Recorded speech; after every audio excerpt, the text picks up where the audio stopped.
Ultima giornata del girone di andata che vedrà tra pochi minuti scontrarsi la formazione padovana di casa capitanata da Jessica Troiano contro la squadra umbra guidata dal mister Battistone. Ed ecco che il fischio di inizio sancisce il primo possesso Dos Santos che subisce un pressing difensivo consistente, ottima palla rubata da Zelli, ma subito il VIP mette in cassaforte la prima rete operata da Vanessa, il numero 9 in maglia giallonera. 1-0 subito nei primi 30 secondi di partita. Pericolosissima nuovamente Vanessa. Troiano si trova raddoppiata, pericolosissimo in questo momento Foligno che prova e trova la rete. Momenti concitati che si realizzano con la prima rete per le ospiti ed è proprio la numero 16 Castagnoli Beatrice a portare la propria squadra in parità. Di nuovo prova la collaborazione con Vanessa, si lotta per il pallone, pericolosissimo il VIP che nuovamente sfiora la rete, che corre parallela alla porta, quindi difesa per pochi secondi del VIP. Troiano pericolosissima, Troiano che prova a superare la difesa avversaria, si allunga un po' troppo il pallone, interviene subito Narcisi che corre ora inseguita da due, un 1 contro 1 che viene allontanato.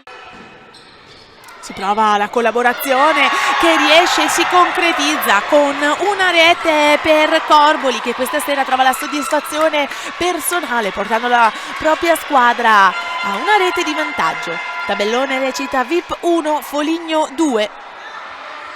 Ottimo passaggio per Giulia, le due polacche si intendono precisamente e infatti riescono a realizzare la rete che le porta sul 2-2.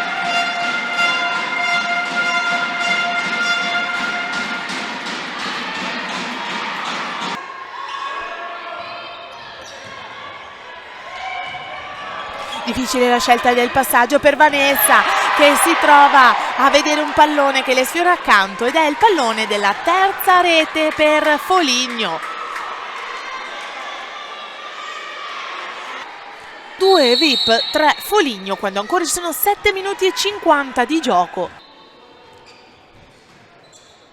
Calcio d'angolo che serve un pallone d'oro per Baldassarri che anche lei trova la soddisfazione personale mettendo in rete il quarto gol di questa sera per la sua formazione.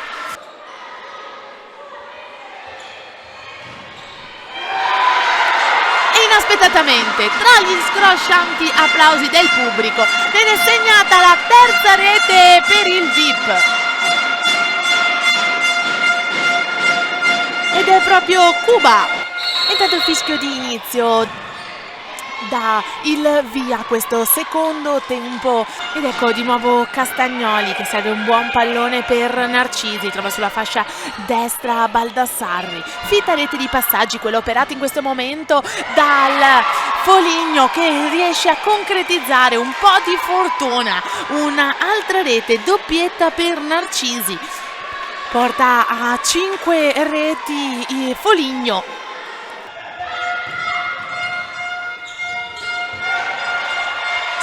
Scippa un prezioso pallone, numero 6 maglia giallo-nera Fernandez e di nuovo Giulia fa mettere le mani nei capelli a tutti gli spettatori.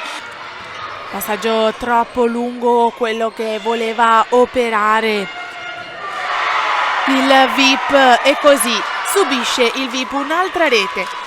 E sono 6 i gol realizzati da Foligno. Rivediamo come caricando di destro Castagnoli trova la doppietta, precisamente un cambio di velocità, quello operato in questo momento dal VIP che sfiora una rete. Alle Final 8 andrebbero le veronesi. Nel frattempo si Si sospira per un'altra occasione che non trova la soddisfazione. Formazione veneta con il portiere in movimento. 3 contro 3 in questo momento, la metà campo d'attacco pericolosissima. Vanessa che riceve un ottimo pallone di nuovo per Fernandez. Ritorna in attacco VIP. Palla pericolosissima che purtroppo questa volta finisce in rete. Esulta tutta la panchina del Foligno perché mette letteralmente in cassaforte in questo momento la vittoria. Cuba che si gira di nuovo per Troiano, non perdono tempo, provano a leggere qualsiasi buco nella difesa avversaria. Si finisce così la 13ª giornata di calcio a 5 femminile. Termina l'ultima giornata del girone di andata con VIP che si arrende con 3 reti a un Foligno che ne realizza ben 7 e porta a casa 3 punti importanti.